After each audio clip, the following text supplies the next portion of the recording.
Bapak Ibu yang dikasihi oleh Tuhan, apa kabar hari ini? Semua bisa dilewati. Di dalam perenungan saya bersama dengan Tuhan, saudaraku, kita sebetulnya diproyeksikan Tuhan untuk kita bisa berselancar, berpengalaman dengan Dia, sampai kita bisa sampai di satu titik, yaitu kita dikembalikan ke rancangan Allah yang semula. Itu saya dengungkan tiap saat supaya kalian mengerti bahwa kekristenan itu tidak hanya datang ibadah, memberi persembahan, nyanyi-nyanyi, dengar khotbah, dan kau pulang, do nothing. Kekristenan itu harus sampai pada titik dikembalikan ke rancangan Allah semula. Dan itu PR setiap manusia, setiap umat pilihan, dan setiap orang percaya. Itu tidak bisa ditawar dan tidak bisa didegradasi, saudaraku. Tetapi banyak orang yang tidak menyadari hal itu. Akhirnya banyak hal di dalam hidupnya yang menggantikan tujuan utama itu dengan hal-hal tersebut. Termasuk pelayanan. Pelayanan itu seringkali mengganggu kita untuk kita bisa ke Tuhan dengan benar. Karena kita menganggap pelayanan itu sudah melayani hati Tuhan, padahal belum. Melayani hati Tuhan itu ketika engkau hidup hari-harimu sepanjang hari, 24 jam, 7 hari, every minute in your life, engkau merajut cintamu ke Tuhan, itu pelayanan. Tapi banyak orang Kristen yang menganggap ketika dia sudah berkhotbah, dia sudah menyanyi, dia bermain musik, dia jadi asyir, dia jadi apapun, dia sudah melayani Tuhan, dan itu menggantikan konsep yang sesungguhnya. Ketika engkau menonton YouTube khotbah, ketika engkau mendengarkan renungan The Message jam 6 pagi di YouTube Rehoboth Semarang, itu tidak boleh menggantikan jam doamu dengan Tuhan. Halo, saudaraku. Maka sekali lagi, cintamu ke Tuhan itu tidak boleh didegradasi oleh siapapun dan dengan apapun. Kau tidak boleh lebih mencintai pendetamu ketimbang Tuhan. Saya ngomong ini berkali-kali supaya engkau tahu bahwa kekristenan lebih sering mencintai pendetanya, organisasinya, sinodenya, gerejanya, pelayanannya, ketimbang Tuhannya.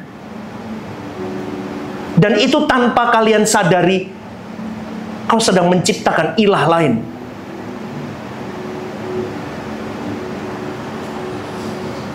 Tapi Tuhan memberikan kepada saya satu pesan untuk ibadah kedua ini. Stephen Lim, engkau dan semua orang-orang yang kau layani tidak akan pernah menerima janjiku kalau engkau tidak memperhatikan secara detail bagian-bagian kehidupanmu sampai presisi dari hal-hal kecil. Dan salah satunya adalah kita harus memperhatikan dengan siapa kita bergaul selama kita hidup di bumi ini. Orang-orang yang Bapa tidak suka kita bergaul dekat dengan mereka, saudaraku, jangan bergaul. Loh, pastor, kenapa harus ngomong tentang hal ini? Ini mempengaruhi hidupmu. Karena biasanya orang-orang yang tidak layak dengannya kita bergaul, itu biasanya orang-orang yang memang tidak pernah mempersiapkan hidupnya untuk berkemas-kemas, masuk ke rumah Bapa, tidak hidup sungguh-sungguh di dalam pemandangan Allah yang indah. Kalau kau bergaul dengan mereka, saudaraku, engkau bisa tertular. Engkau ikut tertular merasa betah di bumi, maka engkau tidak ada perjuangan untuk engkau improve dirimu untuk semakin cepat di dalam keadaan yang berkenan di hadapan Bapa. Oleh sebab itu, hendaknya kita bergaul dekat dengan orang-orang yang tidak berhasrat secara benar untuk menjadi anggota keluarga kerajaan Allah. Jangan bergaul dengan orang-orang begitu. Pastor, kenapa harus ngomong begitu? Ini saya katakan, saudaraku, karena Tuhan titipkan pesan ini kepada kita semua hari ini, ibadah 2. Karena momentum ilahi akan hilang kalau engkau kumpul dengan orang yang salah. Karena hasrat jiwamu akan terkhamiri dengan mereka. Bukankah kita harus bergaul dengan semua orang, pastor? Yes, kita harus bergaul dengan semua orang untuk kita menjadi berkat. Tetapi kalau engkau sudah bergaul dengan orang itu, dan engkau sudah mulai melibatkan perasaan, melibatkan emosi di dalamnya, trouble, saudaraku. Itu bahaya sekali. Karena kalau pergaulan kita sudah menyimpang dari kebenaran, kita harus menghindari dan menjauhinya. Kalau sudah melibatkan perasaan, sudah melibatkan emosi, kau duduk di meja makan, kau bisa membicarakan orang. Halo? Aduh. Amin. Nanti duduk nongkrong. Betul. Ya, ini begini, ini begitu. Si A, si B, si C, si D, si F, sampai Z dibicarakan semua. Dari bungkus luar sampai bungkus dalam, semua diceritakan. Saya kasih tahu, saudaraku. Dulu saya punya bimbel, saya punya ratusan murid.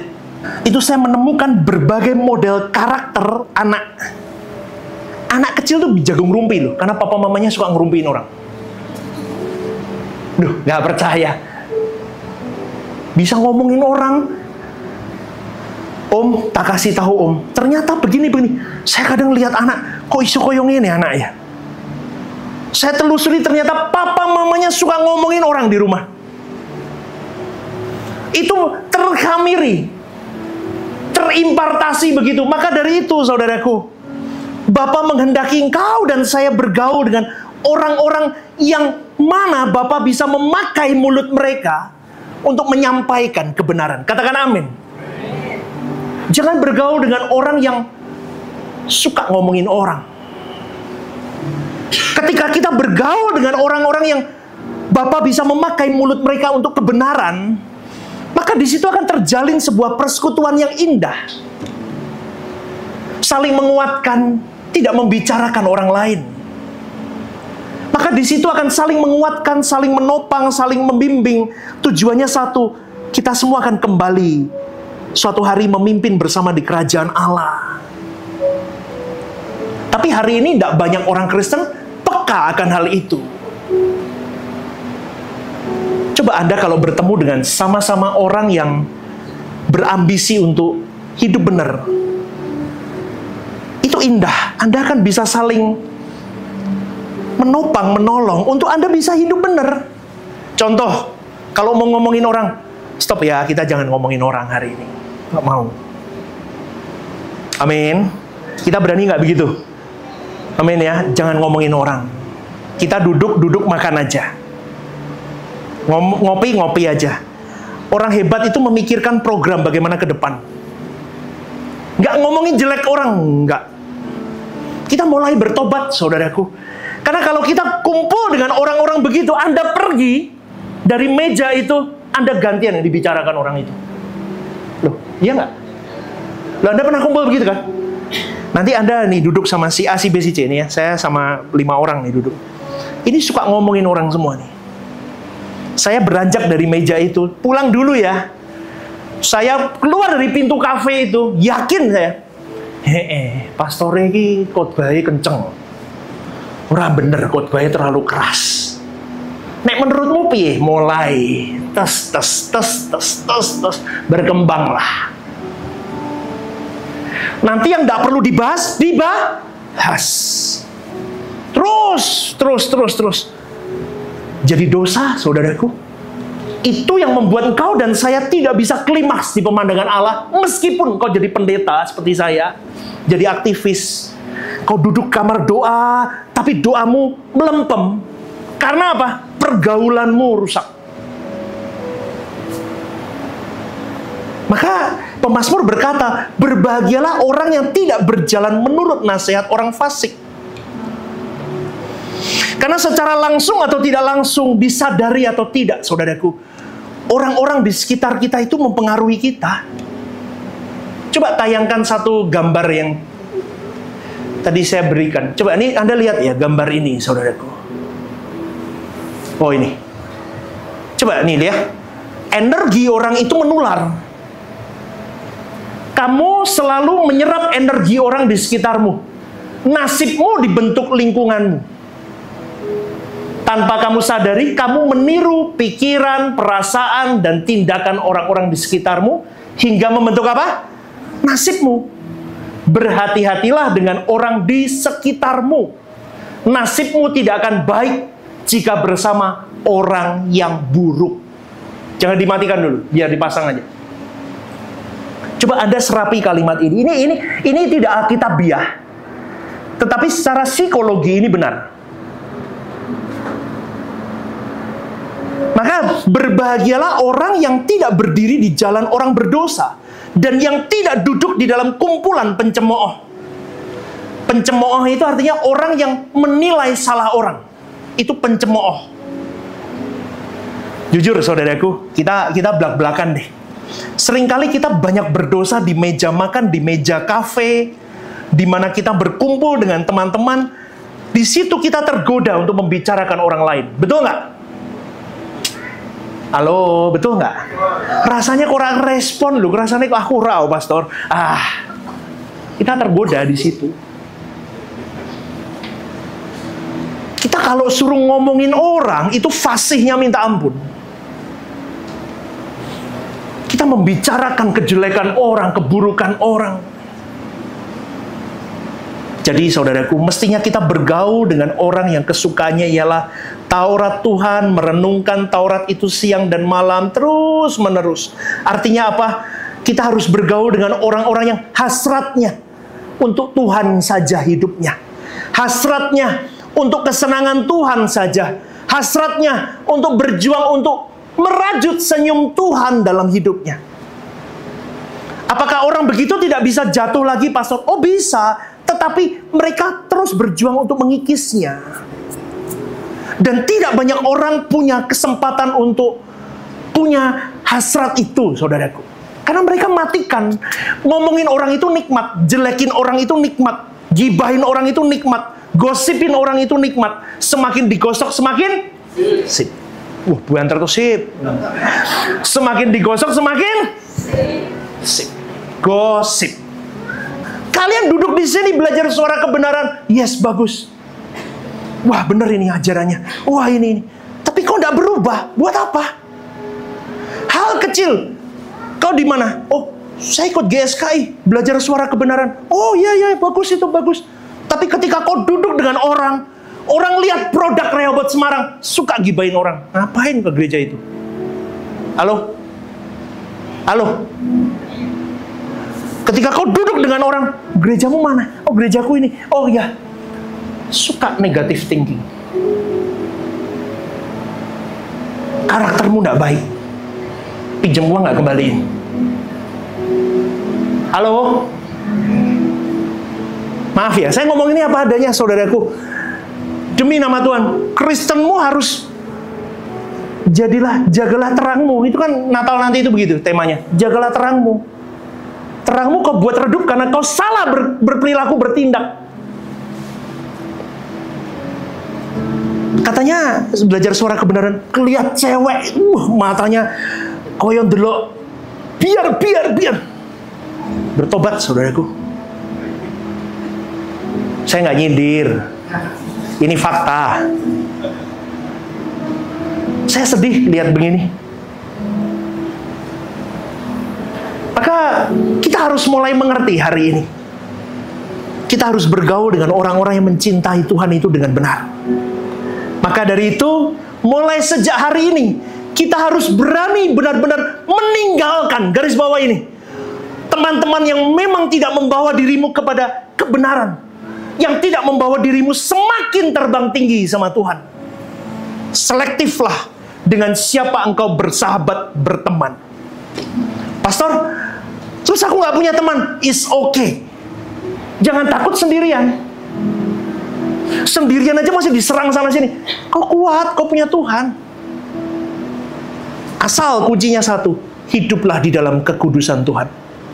Itu kunci yang membawa dirimu tetap baik-baik saja di hadapan Allah.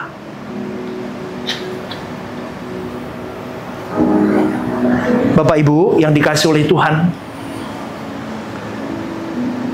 kita pandang begini, suatu hari kemuliaan bersama dengan Tuhan itu bukan sesuatu yang murahan. Itu sesuatu yang sangat berharga yang tidak bisa digantikan oleh apapun dan siapapun. Dan itu harus kau bangun. Rasa kagum itu dimulai hari ini. Dengan cara apa? Hal-hal kecil, termasuk memilih teman hidup. Teman hidup, teman seperjuangan, teman sahabat di kumpulan apapun, kau pilih yang baik. Makanya saya ribut kalau sama orang yang mau menikah, asal menikah. Pastor, tapi aku sudah umur. Kenapa kau bingung dengan umur? Lebih baik nggak usah menikah daripada kau menikah dengan salah orang. Pastor bisa ngomong begitu kan sudah menikah soalnya. Dulu kalau aku tahu, saya juga lebih ini. Polisi juga sama. Kita semua juga sama. Lebih selektif, lebih apa. Betul nggak, saudaraku? Kita harus punya standar itu, saudaraku. Tetapi saya bersyukur, saudaraku, saya bisa menemukan kebenaran-kebenaran yang murni ini. Kalau kau tahu hidupmu precious, begitu berharga di mata Allah, jangan bawa dirimu kepada hal-hal yang kau mendegradasi dan kau jadi murahan. Asal laku, pastor. Mumpung ada yang mau sama saya, udah tak merit aja sama dia. Halo? Banyak loh yang begitu. Deadline sudah mepet. Apalagi cewek. Timbang ra payu-payu. Wes ah. Mumpung ada yang klek gitu ya. Ayo. Kalau perlu hari ini juga masuk catatan sipil kalau perlu ya mungkin ya. Saya ngomong, jangan bawa dirimu murahan. Kau berteman, kalau engkau sudah sudah tahu ini orang nggak bisa, nggak membawaku lebih baik, jangan berteman. Loh, pastor, tapi ini teman bisnis dan oke, teman bisnis.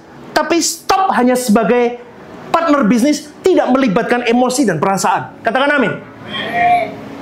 Kalau lebih dari itu, rusak kau. Rusak, saudaraku. Jadi jangan menganggap murahan, lalu engkau menunda untuk bertobat, menunda hidup suci, menunda berkorban. Jangan begitu, saudaraku. Ayo kita habiskan sisa umur kita untuk memberkati. Kita hidup bukan hanya untuk diri kita. Kita hidup bukan hanya untuk diri kita, tapi kita hidup untuk membawa banyak jiwa. Kita menangkan untuk Tuhan. Itu hal yang indah. Maka kalau seseorang benar-benar berurusan dengan Tuhan dengan baik, dan punya keintiman yang benar dengan Allah, pasti tidak merasa sejahtera kalau bergaul dengan orang yang tidak takut akan Allah. Katakan amin. Tenane. Kalau Anda bergaul dengan Tuhan intim, Anda gentar takut akan Allah secara baik, proporsional, kau menjaga perasaan Tuhan. Ini model begini, kumpul sama orang yang tidak takut akan Allah, nggak bisa. Kalau masih bisa, cek kerohanian. Cek seberapa pentingnya Tuhan di matamu. Cek seberapa pentingnya Allah di dalam hidupmu. Karena banyak orang yang tidak mengerti ini. Banyak orang yang tidak mau memikirkan bagaimana perasaan Tuhan dalam hidupnya. Itulah Kristen. Kristen artinya seperti Kristus. Kristus sendiri, saudaraku. Dia tidak peduli dengan yang lainnya, bagaimana menilai dirinya. Yang penting dia fokus kepada kehendak Bapanya. Pengikut Kristus juga sama. Dia lebih memanjakan perasaan Bapanya ketimbang memanjakan perasaan sahabatnya. Ketimbang memanjakan perasaan orang-orang di sekitarnya. Harus berproses seperti Kristus. Karena kita semua belum sempurna, tapi harus ada pertumbuhan yang pasti. Katakan amin, saudaraku.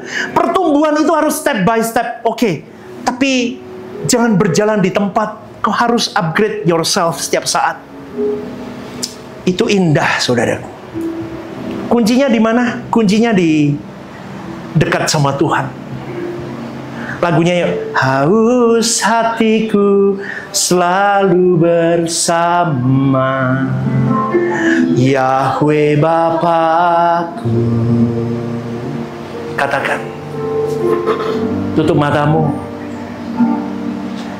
Setiap waktu dimanapun berada, ku bersamamu. Ini kuncinya, saudaraku.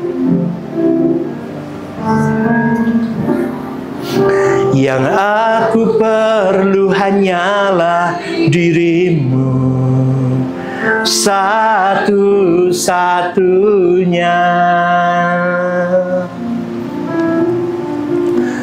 Ku tinggal tetap di hadirat-Mu, ya Bapa.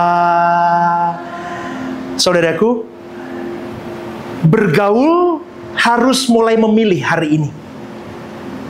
Bergaul dengan sesama orang Kristen pun belum tentu menjadi baik. Bergaul sama pendeta pun belum tentu menjadi lebih baik. Luka iya sama pendeta. Coba berapa banyak itu orang meninggalkan gereja hari ini gara-gara luka dengan pendeta. Makanya nggak usah overclaim sama pendeta, nggak usah berharap sama pendeta banyak macam-macam, saudaraku. Berharap sama Tuhan. Pendeta juga manusia. Kalau pendeta nggak berjuang sungguh-sungguh hidup kudus, melukai banyak orang. Betul nggak, saudaraku? Nggak usah berharap lebih. Tapi temani gembalamu di dalam perjuangannya menghidupi kebenaran itu. Amin. Bareng-bareng bersama dengan saya jalan. Kita naik ke gunung Tuhan. Kita pilih pergaulan kita. Kalau yang menghambat, tinggalkan. Ajak dia, nggak bisa tinggalkan. Nggak salah kok, saudaraku. Bergaulah, saudaraku, dengan sesama orang Kristen, tetapi belum tentu menjadi baik kalau orang Kristen itu belum dewasa rohani. Kapan ya saya ngomong di sini ya? Oh, ibadah tengah minggu. Kan awalnya notos tuh. Anak gampang. Terus jadi nepios. Nepios ini bayi rohani yang masih umur 3 tahun, 4 tahun, masih rewel. Manja. Terus baru paidion. Paidion itu anak-anak yang bisa dididik, udah mulai usia emas. Dikasih tahu ini nggak boleh, aturan ini nggak boleh, ini boleh. Teachable spiritnya udah ada. Baru jadi huios, anak Allah yang sah. Dan kalau berjuang terus, huios ini berkeadaan teknon, anak Allah, berkeadaan membawa keadaan Allah dalam hidup seorang anak Allah itu. Seringkali Kristen itu masih nepios. Ini ngerepotin, saudaraku. Ini kalau nggak segera berjuang, saudaraku, ini makanya saya ngomong, jangan sembarangan ambil orang pelayanan. Kalau masih nepios, ini biang ribut. Ribut aja di sini. Urusannya tentang dia, perasaannya, egonya, harga diri. Ini repot. Kamu tegur salah, didiemin salah, diajak lari, jatuh. Piye coba? Maka banyak seleksi sekarang kalau di gereja-gereja. Harus ikut pendalaman Alkitab. Tujuannya supaya apa? Supaya sampai jadi paidion. Maka kita harus mulai berpikir bahwa, pastor, terus apa yang harus aku lakukan? Kalau bisa kau ajak teman-temanmu itu sampai ke dalam posisi paidion. Menjadi huios. Sehingga mereka benar-benar mencintai Tuhan dengan benar. Kalau kau kumpul dengan orang Kristen yang masih belum dewasa rohani, belum mau berjuang untuk hidup menyenangkan Tuhan, repot, saudaraku. Bergaulah dengan orang-orang Kristen yang berhasrat untuk menjadi anggota keluarga kerajaan surga, yang sungguh berkemas-kemas. Siapa di sini yang mau berkemas-kemas untuk Tuhan? Tenane. Yang benar, Bapak Ibu. Benar. Coba angkat tangan sekali lagi. Dicatat malaikat loh. Catat malaikat. Kita mau berkemas-kemas, diberesin, suka ngomongin orang dimatiin. Ketika duduk mau ngomongin orang, enggak, dah diem. Sekarang bukan diem tapi bisu,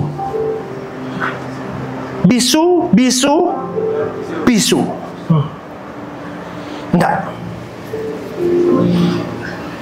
Ngomongin orang, bisu. Nggak, aku nggak mau ngomongin orang.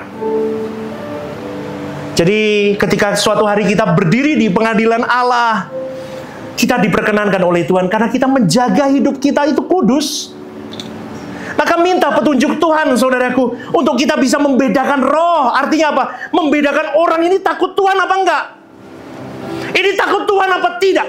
Kalau ini tidak takut akan Tuhan, tinggalkan, saudaraku. Tinggalkan orang itu. Karena kalau engkau bergaul dengan orang-orang yang mengajak dirimu berkemas-kemas, mengajak dirimu tidak bercacat, tidak bercela, walaupun kita masih seringkali jatuh, tapi paling tidak kita mau berubah terus setiap saat. Itu yang paling penting. Karena orang kalau tidak cinta Tuhan dengan sungguh ya, dia pasti akan tidak memikirkan perasaan Bapa itu. Itu bahaya sekali. Itu bahaya, saudaraku. Karena mencintai Tuhan dan mencintai diri itu setipis benang, saudaraku. Itu setipis benang. Contoh, saya berdiri di sini ya. Oh, puji Tuhan, haleluya. Saya ngomong haleluya ini, keren ya Tuhan gerejaku ya. Baru 2 tahun loh Tuhan, sudah bisa begini, baguslah. Itu bisa karena keangkuhan saya. Tapi beda kalau, Lord,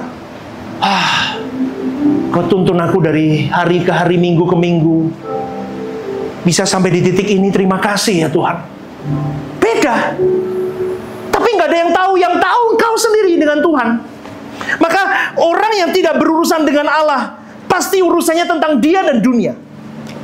Dan itu bahaya, saudaraku. Hidupnya hanya untuk kesenangan dunia. Hidupnya hanya untuk dirinya, untuk materi, untuk hiburan dunia. Tujuannya untuk ego diri. Selera jiwanya dunia. Kita mulai, saudaraku, selektif sekali. Kalau engkau haus akan dia, engkau mulai mengerti. Yang kau ucapkan ini untuk siapa ya? Yang keluar dari mulutmu, tindakanmu,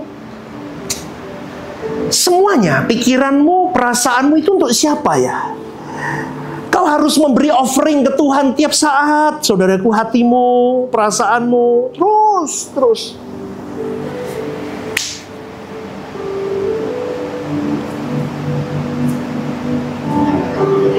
Susah loh, jadi Kristen itu susah, saudaraku. Maka heran saya kalau orang ngomong ikut Tuhan itu gampang. Kadang kalau engkau menghayati sampai kedalaman serabut-serabut kebenaran ya, kau semakin dibukakan, semakin kau takut loh akan Tuhan.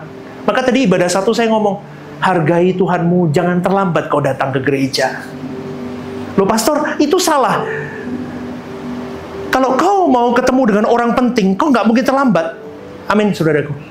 Kau bergegas, kau pakai baju rapi, kau pakai yang terbaik. Kau menghormati dia. Selayaknya umum pakai apa? Kita pakai yang rapi. Hari ini coba lihat bagaimana orang Kristen menghargai Tuhannya. Gak ada. Maka berpikirlah tentang bagaimana perasaan Tuhan menilai hidupmu. Caranya gimana, pastor? Pikirkan tentang akhir hidupmu, kematianmu. Kalau engkau berpikir tentang kematian hidupmu suatu hari nanti, maka engkau akan tahu betapa berharganya hidupmu di penghujung hidup, dan betapa tidak pentingnya engkau punya sahabat yang tidak membawamu lari ke Tuhan. Hari ini kalau engkau tidak memikirkan kematian, engkau untuk melepaskan sahabatmu yang cinta dunia itu susah. Apalagi sahabatmu itu baik sama Anda, belikan ini, kasih ini. Wah, Anda mau lepasin begini, susah. Tapi kau tahu, ini orang nggak bisa bawa saya lebih baik sama Tuhan. Maka berpikirlah serius tentang kematian yang akan membahayakan dirimu sendiri kalau engkau tidak mulai hari ini selektif dengan teman. Mazmur 73:11 dikatakan, dan mereka berkata, bagaimana Allah tahu hal itu? Adakah pengetahuan pada yang maha tinggi? Artinya begini, saudaraku, banyak orang yang tidak mau berurusan dengan Tuhan seakan-akan Tuhan tidak tahu apa yang menjadi isi hatinya. Tuhan sangat tahu apa yang menjadi isi hatimu, saudaraku. Kau cinta temanmu atau kau cinta Tuhanmu? Kau cinta pendetamu atau kau cinta Tuhanmu? Kau cinta pekerjaanmu atau kau cinta Tuhanmu? Itu banyak hal kecil yang kelihatannya halus.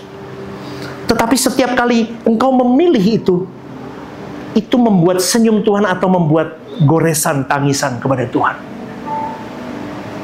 Maka pada pagi hari ini, bergaulah benar. Dengan siapa kau bergaul, itu akan menentukan nasib hidupmu. Amin, saudaraku. Jangan sembarangan. Jangan sembarangan. Saya dengan istri, saya mulai benar-benar memilih sekali. kepada siapa kami bergaul. Saya takut, saudaraku, saya memberitakan kebenaran firman, tapi saya sendiri terbuang suatu hari nanti. Itu Paulus ngomong loh. Bisa loh, saudaraku. Kita pelayanan sibuk, kita sendiri terbuang. Kenapa? Karena kita tidak menjaga kepada siapa kita dekat. Hari ini saya sama istri dekat sama Tuhan aja. Dekat sama Tuhan. Banyak hal, saudaraku. Maka perkarakan hidupmu mulai hari ini benar di pemandangan Allah. Siapa yang mau berjuang? Angkat tanganmu. Amin. Senggol kiri kanannya. Yuk, berkemas-kemas yang benar. Ya, berkemas-kemas, saudaraku. Berkemas-kemas itu prepare untuk go, untuk pergi. Kita itu seorang musafir. Anda diberkati Tuhan hari ini?